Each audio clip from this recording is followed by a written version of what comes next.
Beans agwa, character agwa, color agwa. Beans agwa, character agwa, color agwa. These three are the same in Igbo language, but they mean different things. But in English, they are totally different. Beans, character, color. Agwa, agwa, agwa. Beans, agwa. Character, agwa. Color, agwa.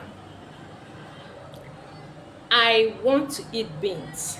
Achọrọ m iri agwa. I want to eat beans. Achọrọ m iri agwa. I want color green. I want color green. Achọrọ m agwa na-acha akwụkwọ ndụ. I want color red. Achọrọ m agwa na-acha mmemme red, mmemme maọbụ ọbara ọbara. Alright? She has a good character.